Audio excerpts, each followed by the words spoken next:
Hello and welcome back to JJ Abrams' The Roast. Yep. The past 2 weeks, it's just been a roasting channel. Hi, my name is Bree. And my name is Katie. And this is Mellow Movie Reviews, where we mellowly review movies. This week, we watched a movie from our high school years. I can't believe this movie came out in high school. When did it come out? Like 2009? 2010. Wow, we were juniors in high school. I probably thought we were so grown. We definitely thought we were adults. I think when you got your car, I was like, I am an adult. I remember I used to drive myself down to fucking Brugger's, like in between school and volleyball practice, and get like a breakfast sandwich. And I used to feel so powerful about it because I was like, my mom has no idea that I'm getting these secret breakfast sandwiches. That was the best part about having a car. Katie, do you have any movie tea? I haven't been really keeping up I don't with have the movie tea, but I do have a fun and just like a fun fact that I learned today. I don't know if this is actually like you probably might actually know this already. So I was watching a thing on the internet, and they were like playing a video game with two of the actors from Godzilla, King of Monsters, and one of them is before. And I looked it up, and it's Ice Cube's son, and he was in the Godzilla movie. Oh, that was him. Yep, he's so hot, by the way. Like, yeah, he's very attractive. Yeah. Very cool. Okay, I'm like smiling from ear to ear. That's my movie tea. That Ice Cube's son was in a movie we just watched. So this week we watched Percy Jackson and the Olympians, The Lightning Thief. That's the whole title. Who does multi-title movies anymore? Why can't it just be Percy Jackson and the Lightning Thief? Why can't it just be the Lightning Thief? I think his name should be in it. Why can't it just be Percy Jackson and the Olympians? I think that's a little too vague. Because if it's Percy Jackson and the Lightning Thief, you're like, okay, Percy Jackson's the main character. What lightning? Who's the Lightning Thief? Is he the Lightning Thief? I guess that's fair. I'm going to do it throughout this review. I'm going to compare it to Harry Potter because there are a lot of comparisons. No, I mean, it's a very apt comparison. Remember that time they used 12-year-old actors to play 12-year-old kids? That was cool. Yeah. So this was based off the first novel of the Percy Jackson and the Olympian series by Rick Riordan. Have you read the book recently?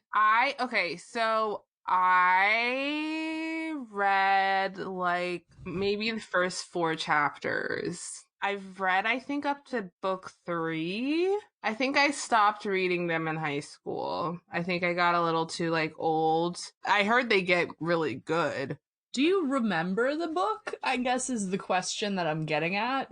I like the books. I remember the books. I thought they were very entertaining. But yeah, so this movie was directed by Chris Columbus. He also directed the first 2 Harry Potter movies. Another great reason to compare the two well, I'm not calling The Lightning Thief a franchise. I refuse. It stars Logan Lerman as Percy Jackson, Brandon T. Jackson as Grover Underwood, Alexandra Daddario as Annabeth Chase, Pierce Brosnan as Chiron, Jake Abel as Luke, Sean Bean as Zeus, and Kevin McKidd as Poseidon. Uma Thurman's in this movie as Medusa. Uma Thurman is in this movie. Ooh, also Rosario Dawson is in it. And that British guy who used to be really funny for a hot minute in like 2012. Yeah, it has a pretty star-studded cast, I guess. But Katie, did you like this movie? I don't know how to answer that question. It wasn't a good movie. I think that should be said, but it was a fun movie. I didn't love it. I guess I didn't like it. I guess I'll say I didn't like it. I didn't like this movie at all. I was trying to be chill about it because I wasn't sure which way you were going to go. No. This movie was awful. I was a fan of the book. I remember the tone of the book. I loved the books. Yeah, the tone of the books were completely different than the tone of this movie, and I feel like fun. Sorry? The books were so fun, and it didn't feel like the Greek mythology was like forced on it. Yes, and Katie and I just watched a YouTube video by A Reader's World, titled A Dramatic Reading of Rick Riordan's Emails to Percy Jackson Producers. He's a savage, first of all. Like, good for him. My respect for him, like, freaking is through the roof. He literally put my thoughts into words. He was like, this isn't the book that I wrote. Like, you have the story there, but this is completely different. It's completely off. It's not what my young readers were expecting, which I think is a really good thing. It's a really good way to put it. This is not a movie for young kids. And I feel like if it was marketed towards young kids, like the books were, this franchise could have been really huge and well done. Here's what I took away from that is that I had not read the books in a really long time. So when I was watching the movie and a teenager showed up, I was like, oh yeah, of course that's how old Percy is. And then kind of on the way in, I was like, oh wait, isn't he supposed to be like 15? And I like couldn't tell if they were like trying to make Logan Lerman play someone who was like 13. But then he was pretty clearly, I mean, like, he can drive a car. So he's pretty clearly a teenager. And then she said that Percy was supposed to be 12, and I was like, that's what it was. Yeah, because the whole story would have made so much more sense if he was a child. I mean, not so much more sense, because there were a lot of problems with the writing of this. It makes more sense along the sense of a hero's journey for him to be much younger than he is. Like, I love Logan Lerman. He's a cutie pie, but, you know, I think when I first watched this movie as a high schooler, I was kind of like, okay, like, it wasn't like the books, but cool, they made him into a teenager because I like Logan Lerman.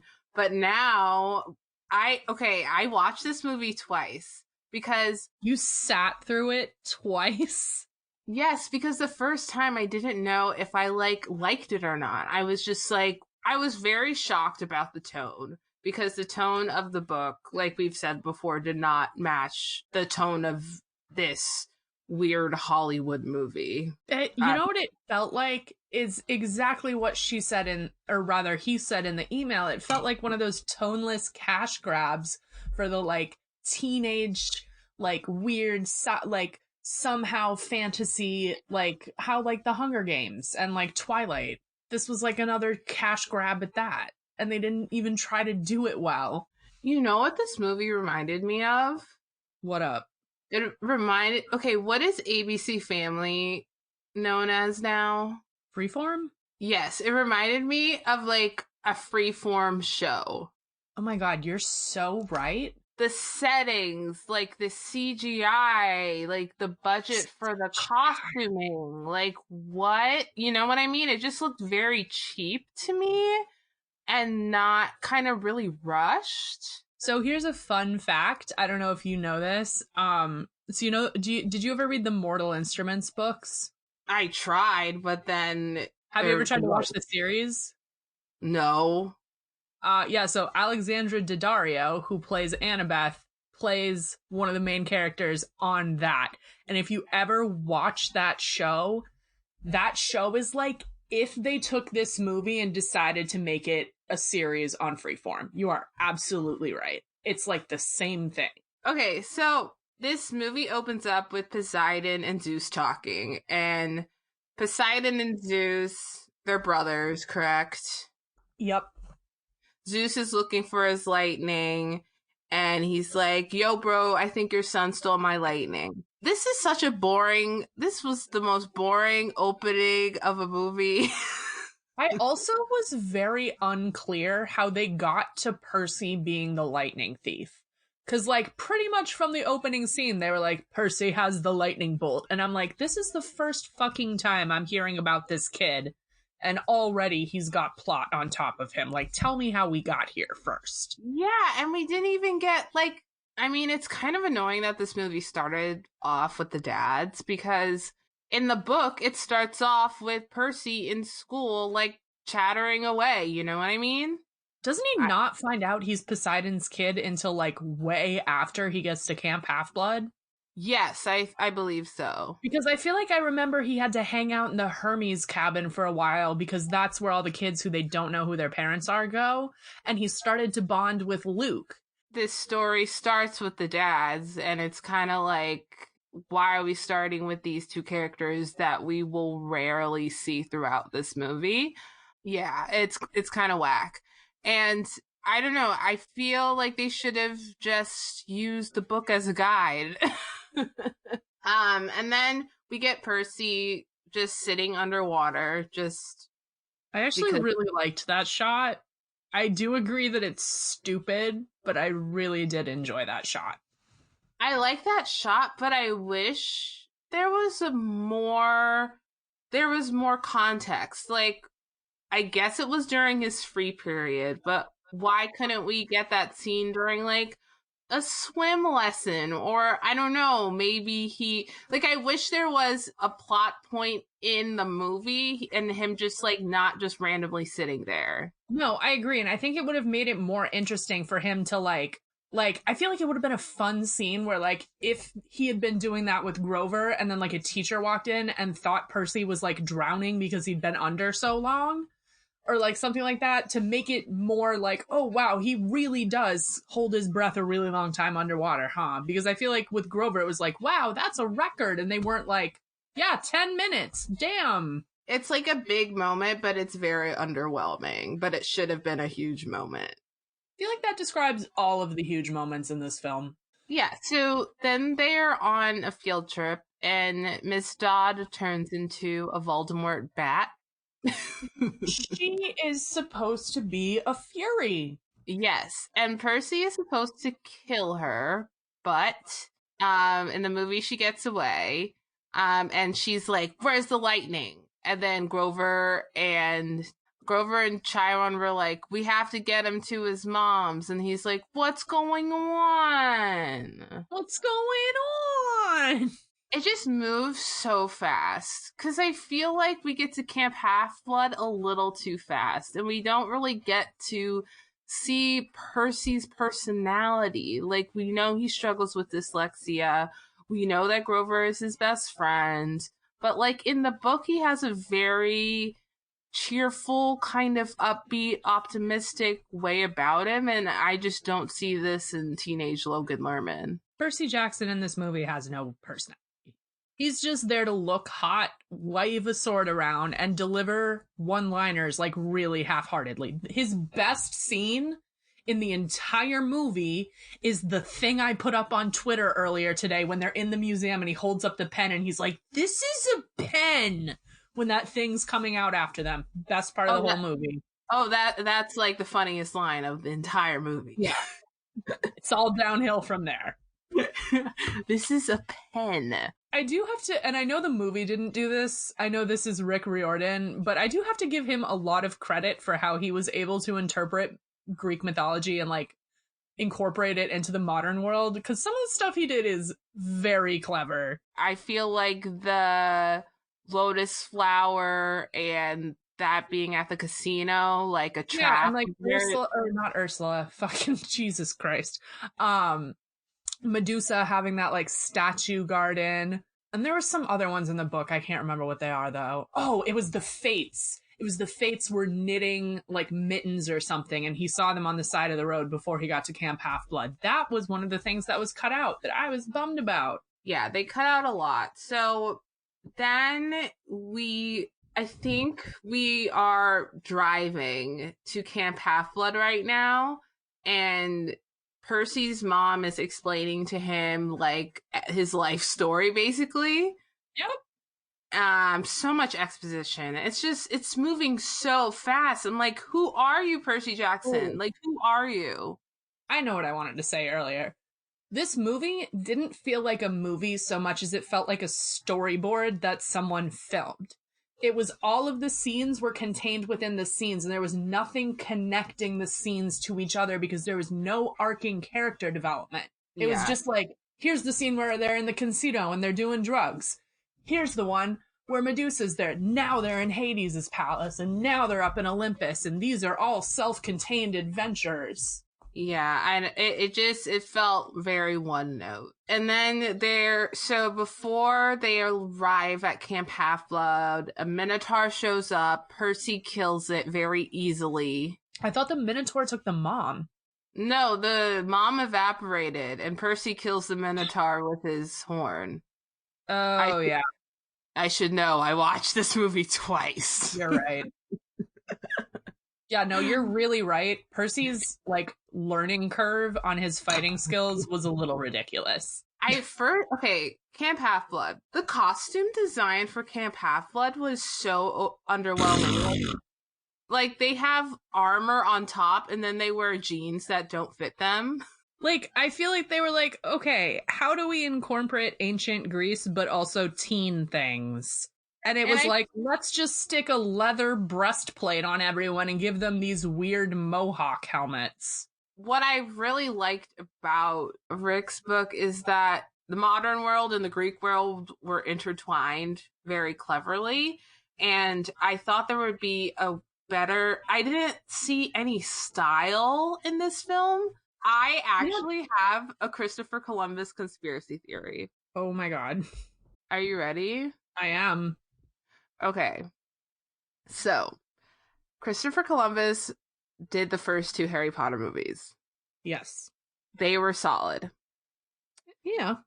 In 2004, they hired Alfonso Cuarón to do the 3rd Harry Potter movie. This Harry Potter movie, I think, was the most successful. Prisoner of Azkaban, right? Yes. That was my favorite. Yeah, that one is fantastic. They are teenagers in that film. I feel like that was the first movie where they were wearing normal clothes. Yes, the wizarding world and the modern world kind of intertwined slightly, and it was so exciting for me to see on screen. I was really, really happy. So I think, what if Christopher Columbus was a little jealous of Alfonso Cuarón's success from Harry Potter and the Prisoner of Azkaban, and like wanted to make it into like Harry Potter and the Prisoner of Azkaban? I disagree. I think what actually happened is he didn't want to put a bunch of teenagers in togas, but also, like, he low-key should have. I had this weird sensation at the end of the movie where they go to that scene at Olympus and everyone's dressed up in like really traditional Greek clothing. And it's like, this is weird. I probably should have seen this style of clothing at some point before this moment. It felt very disconnected because it was so traditionally Greek. If you want to do classics, do it up. But like, let's see some of that first. Like, you can't do all the modern shit and then just do all the classical shit. Yeah, the costume inspiration for this film was very much lacking. The costume inspiration for this film was like someone once went to a museum and then described what they saw. And they could have gone like totally like creative, you know? They could have had a lot of fun with this. Also, the one item of clothing that was required from the book did not make an appearance in the film. Which is that? They had the orange t-shirts that said Camp Half-Blood. And then at the end of the summer, they all get a necklace and they get a bead on it if they like do something special. And that was like part of the quest, was that Annabeth had never successfully completed a quest, so she wanted to go so she can get her bead. He arrives at Camp Half-Blood. I can't deal with that. But he's like not sad. Okay, I think he thinks his mom is dead, and he is not sad at all. He's not distressed enough for the fucking situation that's happening to him. Like, he immediately walks, almost gets shot by a bunch of archers, and then is like, hey, so I get this whole place to myself? Didn't like that they didn't explain how the cabins worked, and how he was the only one allowed in there because the big three were not allowed at all to have sex with mortals, which, not realistic. So he's not sad about his mother possibly being dead. Again, no character character development there. A moment where there could have been, but there isn't. I don't feel anything for the mom because we see her for like 2 seconds. Yeah, still one note. And then they play capture the flag, and Percy gets he's really good at sword fighting after he touches the river. Yep, because water. And then we get a lot of exposition. And then at night, like, Hades shows up and he's like, "Hi, I have your mom." And I'm like, way to ruin the moment, Hades. Like, can't we, like, figure this out on our own? No, and that's the thing is, like, the pacing in this movie is so awkward because they choose to take really, really long time with stupid things, but then, like, rush in weird places so they miss out on opportunities for development. They could have had a fun scene after that where, like, he and Annabeth, like, kind of start to become friends, and so then it's not weird when she's like, "Yeah, I'm coming too." Going back to the moment where he wins Capture the Flag, like, that's supposed to be the moment where people are like, "Oh, Percy, like, you're cool," but we don't know any of, like, he's been there for 5 minutes on screen, maybe, you know? Annabeth and Luke are the only people we know of at Camp Half-Blood, other than Grover and Chiron. Did you say Annabeth and Luke? Yeah. So he, like, wins Capture the Flag. This moment is supposed to mirror in Harry Potter and the Sorcerer's Stone when Harry gets back Neville's Remembrall. And, like, everyone's like, "You're awesome, Harry, you're wicked." And I felt like this scene was supposed to have the same energy, which it did not, because we do not know any of the people at Camp Half-Blood at all. And it just didn't feel earned at all. It just was moving way too fast, and I wish we kind of spent a little more time at Camp Half-Blood, because that's kind of the staple. I feel like we spent a lot more time there in the series, and this movie was just like a quick visit there and then off to the video game quest. The pacing's weird. They decide to, Percy escaping the camp, it was so odd to me. No one tried to stop him. Yeah, and it was so weird how Annabeth joined. That's what I'm saying, is there should have been a scene between him winning Capture the Flag and them sneaking out at night where he had, like, a conversation or something with Annabeth where they, like, became, like, at least, like, friendly, if not friends, or, like, respectful, so that it's, like, it's so weird for her to jump up and be like, "Yeah, I'm coming too," and then her excuse is like, "I've never been on a quest. I've never even left Camp Half-Blood." Which, by the way, I'm pretty sure I remember that Camp Half-Blood was only summer camp. Yeah, it is only summer camp. In the movie, it makes it sound like it's all year. Yeah, no, it's definitely summer camp. Another thing they messed up. So Percy decides he's going to go save his mom, and he's supposed to go to Olympus to talk with, who is it, Zeus? But he's like, "No, I'm going to save my mom." And Annabeth goes, "I know where we can start our quest." So they go to Luke, and Luke's room is really cool. This is what I wanted. I wanted the modern world plus the Greek world, and I felt like Luke's room could have been what this movie could have been, but it didn't go there at all. One of the things I remember really liking about the books is that they described all of the different cabins and, like, what was inside of each one based on who the parent was. And I really wanted to see that when I watched the movie because, like, what a fun thought process. Can you imagine, like, the Aphrodite one has, like, a Sephora attached to it, and they've got, like, a ton of new palettes and, like tons of fashion shit, and, like, the Ares one has, like, a gym, and I don't know. And, like, even Percy's, the only reason we know how that's a Poseidon one is because they put a trident on it. Like, there's nothing else in that room that I would look at that and be like, "Oh yeah, this is Poseidon's kid." Yeah, the style is just really just lackluster, man. It could have gone. They could have gone far. You know what I mean?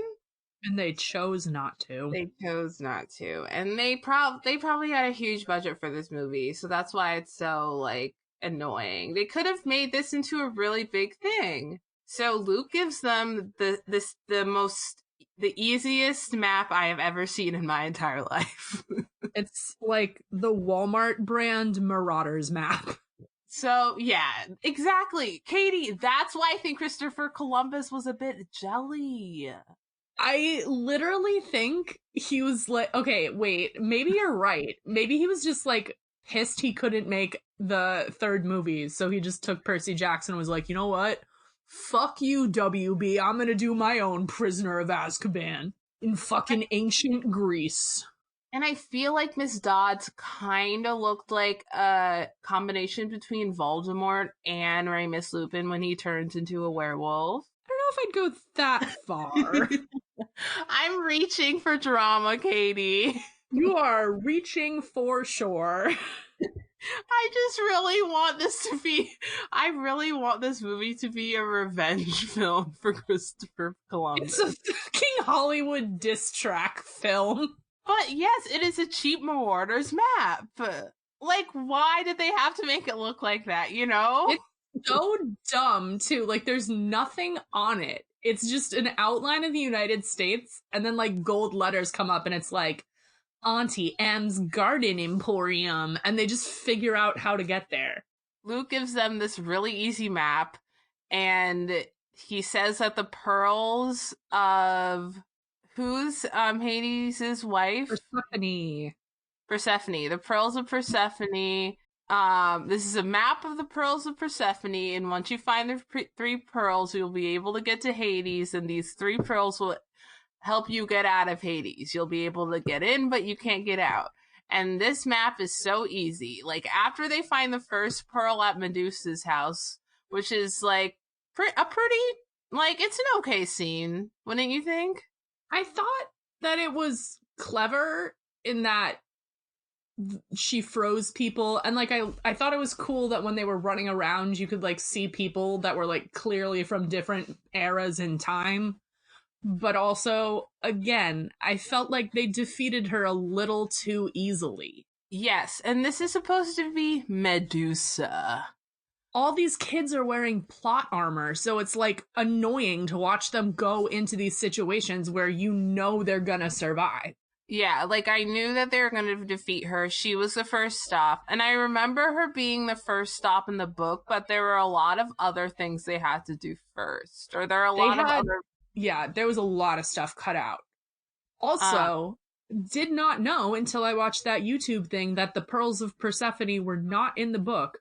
That was the laziest plot device on the entire planet. Yeah, I can't believe that was added in. And it's so stupid. Like, they don't need a reason to be traveling across the country. If you say the gate to hell is across the country, they will go there. Yeah, so the map was so stupid because it said, like, once you find the map can, like, detect, and then it can lead you to the next one. It was really stupid. It's like, okay, we're going to Tennessee. All right, now let's go to Vegas. Okay, we're going to California. It was just really, really dull and boring. There was no logic explained to that either. Like, who made the map? Like in Harry Potter, they tell you. It was the Marauders. Well, who were the Marauders? They tell you. With this, they're just like, hey, this kid has a map. He stole it from his dad. His dad's Hermes. Also, here are these Converse with wings. Fetch. Okay, this is another reason, Katie, that this is a revenge film.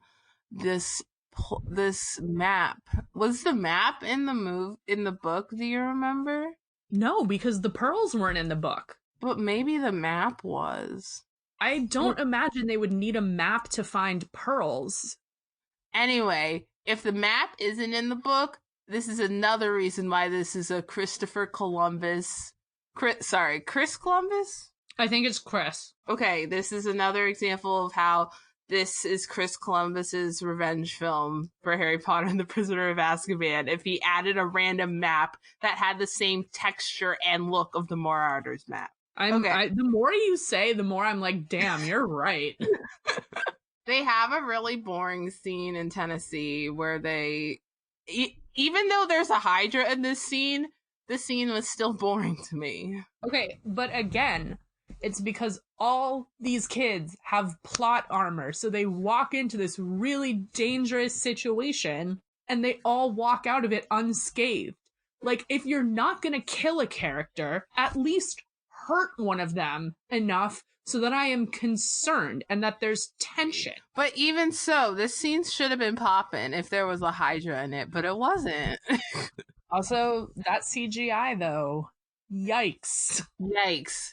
Also, too easy. He actually no, I kind of like that Medusa's head was used to freeze it. But also I was like, wait, how fucking convenient that like a scene earlier they were like, hey, you never know when this comes in handy. And then it's the very next scene. Yeah. That was a little too like convenient. I agree, but I still appreciated the effort of creativity of bringing back a point that was presented earlier in a helpful way to move the plot along. I feel like a lot of the first part of this movie was setting up callbacks that would happen in the second part of the movie. There's a lot. Yeah, I don't know. This movie is bad. So then we go to like the best scene in the entire movie. When they go to the casino. Are you kidding? Yes. So they get to the casino, and this is where the third Persephone marble is. The workers at the casino keep offering them lotus flowers, and they're like, sure. And then Lady Gaga starts playing, and they start tripping. Yeah, that scene was lit. I remember being bored, and then like Lady Gaga started playing, like when I first saw it in the theaters, and then I was like suddenly awake. I'm like, I'm locked into this movie. Grover is dancing, he's getting his hooves painted. Everyone's having a great time. Like, this scene is really ridiculous, but it also, I thought, was one of the scariest moments in the book and one of the scariest moments in the movie. I thought this was the only time in the movie where I felt a little concerned that they weren't going to make it on time. Yes, and also, I don't know, I didn't really enjoy, like, the drugging of the lotus flower. That's what it kind of seemed like. In the book, I don't think they eat anything. I think it's just like the casino itself. No, I agree. I'm pretty sure you're right. I think it's just they get like free passes to everything and it's just so awesome and they get wicked distracted. And I guess they decided to like up the age, whatever. That's, I think, one of the things that girl was talking about when she was saying that like parts of this movie became really inaccessible to the target audience. Yeah. Like, I've taught that target audience. I taught 5th grade for a couple years. Like, they like to talk big, but they're not going to watch a movie like that and identify with that experience. Yeah, for sure. And I think it's a part of that scene that was really well done is when that guy with the long blonde hair is playing a game and he says to Percy that it's 1971, man. Yeah, it like pans out and you see people in 50s clothes, and then he's like starting to the casino workers are like, he's starting to wake up, and I thought that was cool. Yeah, well, I think that was, again, the first time I really felt tension. Percy was left in charge, and thus far in the movie, Annabeth has been kind of the one in charge and the one who's like come to save the day. And I'm like, Percy's not going to be able to do anything, but then his dad starts talking to him and they save everyone. It was a good scene. I enjoyed that scene. Yeah, I think my favorite scene in the movie would be the casino scene. Only because you're right, it was the only time I felt any tension and I cared about the characters. Yeah. And even though none of the characters had any development whatsoever. Can we just talk about the sexual nature of Grover's character for a second? That's so weird. Yeah, what was that? I feel like I remember him and Percy kind of being like losers a little bit. And I really identified with that. And I feel like they gradually became cooler over the course of the thing. Also, another thing that girl mentioned that I had forgot had happened was that A Reader's World YouTube channel. Yeah, that YouTube channel that she just quoted. I like to cite things and give credit where credit is due. Mm-hmm. Sorry.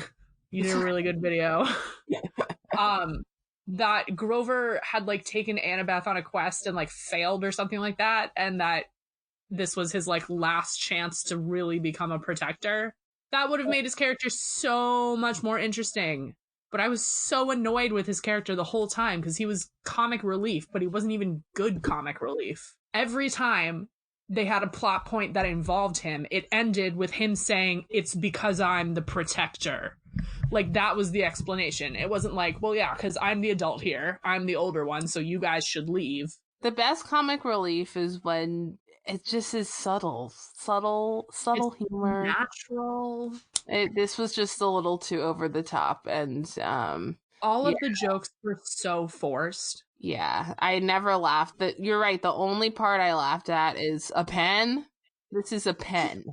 I think at least for the kid who plays Grover's credit, he does have like decent comedic timing and delivery. Well, the thing is, I don't think this movie should have been for teenagers in the first place. No, it should not have been. I think Logan Lerman is a good actor.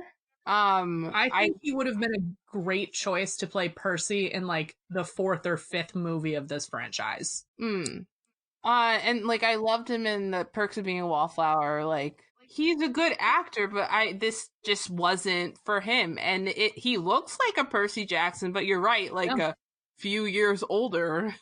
Well, like if they had done one of those things like how The Crown's doing, where they like up the age of the actor every couple of seasons so it looks more natural. Like, they could have done that there. They could have done the first 2 movies with like some kid, and then they could have upped it a little bit, and it could have been Logan Lerman, because that would make more sense. I wouldn't really buy that Logan Lerman was 15, but I would Hollywood buy that he's 15. So after they leave Las Vegas, they realize they've been there for 5 days and go to Hollywood, where Hades lives. I liked how Hollywood is where Hades lived. I think that's what happened in the book. Yeah. It's like where the depraved souls are, which is clever, kind of.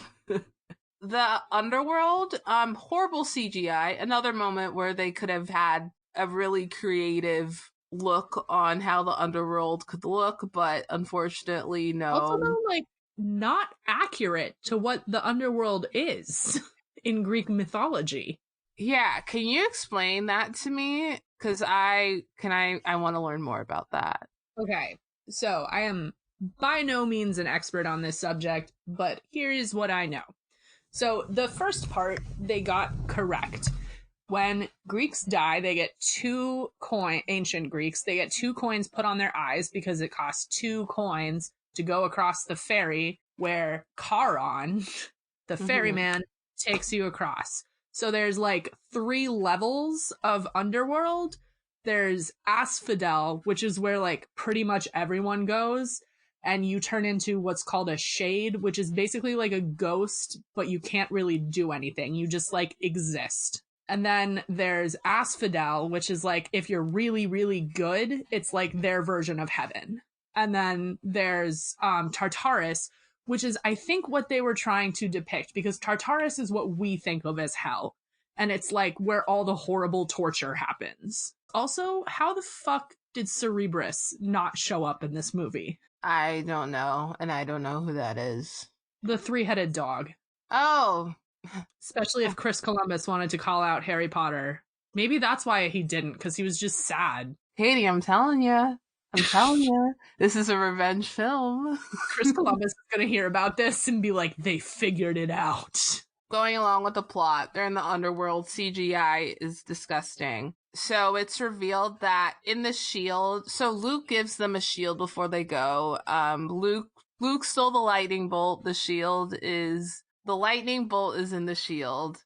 And what happens? They like have a little battle. They like figure out that the lightning's there. And then Hades is like, fuck you guys. I'm a god. I'm gonna take it.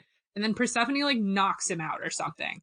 And like, while this is all going down, or no, just kidding. So they all get like stuck over by the fireplace, and Hades opens it up, and a bunch of really shitty CGI ghost fire people try to come to eat them. And then Persephone makes like she's hitting on Hades to get the lightning bolt, which she then succeeds at doing, knocks him out, shuts the fire people away, and then gives them the lightning bolt and says, go to heaven to give this to Zeus. Because she was like, I live for my 6 months out in the mortal world. I can't stand if that gets taken away from me. It's the most mediocre excuse ever. Everything is so easily handed to them. Yeah. There's no conflict in this story. So then Grover sacrifices himself because there are 3 pearls. And his mom. I wanted that to feel scarier. Like, they leave him behind and then never explain how he gets out. He's just back. He gets out because Percy asks Zeus if he can get. No, I know. Oh. But there's no, like, I don't know. There's no, like, moment of him coming out and then being like, hey, you're alive. At the end, he comes back to camp, and Percy's like, you got your horns, man. But yeah, it wasn't earned. It was like a nice moment of Grover to sacrifice himself, but it just wasn't an earned sacrificed moment thing. Or as intense a scene as that was meant to be. I guess that's why I'm feeling like there should have been an additional scene to address that, but they didn't even. You're right. It didn't merit that. Yeah, so we know now, like, Luke's plan was to give the lightning bolt to Hades because Luke says that this world has been controlled by the same people for too long. I'm like, low-key, yes, but you're not doing it in the best way. I wanted to sympathize with Luke more because he did have a good point. Yeah, like, and he was. They're fucked up parents, and they should probably be, like, punished for it in some form, or, like, told to be better at it. But also, like, he's such a dick, and, like, he's such a one-sided character that I just want him to lose. Did you say, yeah, he had fucked up characters? I mean, fucked up parents? Yeah. Yeah, sorry, it cut off in the beginning. I felt like all of the main characters' personalities were, like, defined by their parents. It's like they took the bad tropes of the gods and were like, yeah, we're gonna take this, but turn it into a teenager. Yeah, I just felt like everyone was kind of living through their parents, and I feel like no kid or teenager ever really wants to live through their parent, especially when you're a teenager. So that was just, like, a weird kind of angle they threw at us. And, you know, I thought that the scaling was cool. Like, the gods were really big and Percy's small. I thought that was stupid as fuck. I think it made sense in retrospect, but I guess it did, but at that point I was like, is this really fucking necessary? I mean, this is the end of the movie, and, like, we've been through so much, and then they make them, like, huge, and you're confused. And I also didn't like the scaling of the lightning bolt. I was a little confused how it was small in Percy's hand. I was like, oh, it must be, like, a little pen to them, but then it grew in Zeus's hand. That was a little confusing. The proportions were not correct. Yes. And they varied. Because it was really long when it was in Luke's hand, but then it was just shorter in Percy's hand, and then it was, like, wicked long in Zeus's hand. I want to mention the moment where it's a Christopher Columbus revenge film. All right, hit me with it. I think it is one of the coolest shots. It's when Percy Jackson is on top of a roof or something, and there's, like, water all around him, and he's just wearing, like, regular clothes, but he's, like, controlling the water. He's in his signature blue hoodie. I feel like that was similar to Hermione in her pink hoodie in Harry Potter and the Prisoner of Azkaban. I felt that was a very, like, there's magic, but they're also wearing regular clothes. I'm reaching, Katie. That's the stretchiest stretch you've taken. I just really want it to be true. I do. But I thought that was a cool shot. What about you? No, I enjoyed it. The fight sequences weren't that exciting, but that was a cool shot of him just standing there with his arms out while the water is swirling. That was the promotion shot for the movie. Yeah, it was. And you know what sucks about that is, like, I was like, damn, if this is the promotion shot, we must get so much more of this shit. And that was the one time. Yeah, that was literally the only time. You know, this movie, like, I feel like it could have worked if this was, like, you're right, like the fifth book. Like, if all the actors were the proper age. I think that the main three actors, I think they're solid actors. You know what I mean? I Yeah. don't think they're bad at acting, and I No. feel like their acting is why this movie is 50% on Rotten Tomatoes critics and audience score, and I Wow, feel that's like higher than I thought it would be. sorry. That's higher than I thought it would be. Yeah, me too. But I think what brings up the score is because there are actual good actors in this film, and they were given what they were given, and this is all they could do. I honestly don't think there was like an acting performance that I was like, damn, this sucks. Like, originally, I thought the kid that played Grover was not a good actor, but as I watched it more, I was like, it's literally because they're giving him the shittiest lines in the entire movie. It's not his fault. Yeah, it wasn't. And that's too bad because there's a lot of talent. This is a talented cast. They really underutilized Uma Thurman. Yeah, she was on screen for 10 minutes. Did you timestamp it? No, I did not. I did not feel like it. This movie was unclear whether there would be a sequel afterward. And there was. There was. It was bad, but I liked it still. Same problem. Same problem. Acting great. Script bad. There is a Fall Out Boy song in it though. Which one? Light it up, light it up, light it up, I'm on fire. Oh my god, I forgot about that song. Yeah, it's in the first scene of the movie, in the second movie. Did you catch that mid-credits scene? Of what? In the first movie, there was a mid-credits scene. So, you know that gross guy that was married? Oh, Gabe. He opens the fridge and the Medusa head is there. I thought that was funny. I thought it was weird that when she explained why she stuck with him, they decided to stick with the explanation that his body odor covered up Percy's smell, but then never explained that demigods have a specific smell. See, I think that detail is funny and could have been played off like really funny. But it was said so seriously. It was just bad. In the movie, like with Percy, the last scene is like him and Annabelle like fighting, like so boring. It's so boring. That ending is so dull. And there's no romantic tension between the two of them. Like, I feel like there is. She touches his face, but then she like steals his pen sword out of his pocket, and then they start fighting. That was like the one thing. But like they definitely tried to build that, but then they just ignored it for a third of the movie, and then we're like, oh yeah, we were trying to put these two together. They had so many shots of her and her like Miley Cyrus meme eyes. Oh my god. I feel like it was someone's job on this movie to go through and like in post like enhance Logan Lerman and Alexandria Daddario's eyes because they were both so blue. I guess that was like the only creative thing that they did. Maybe. All right. Well, Percy, we love ya, but this movie was a flop. It was a flippity flop. Thank you guys all for listening. Do you have anything else to say? Stay at home. Don't go outside. Quarantine yourself. Do it for other people. Don't just do it for yourself.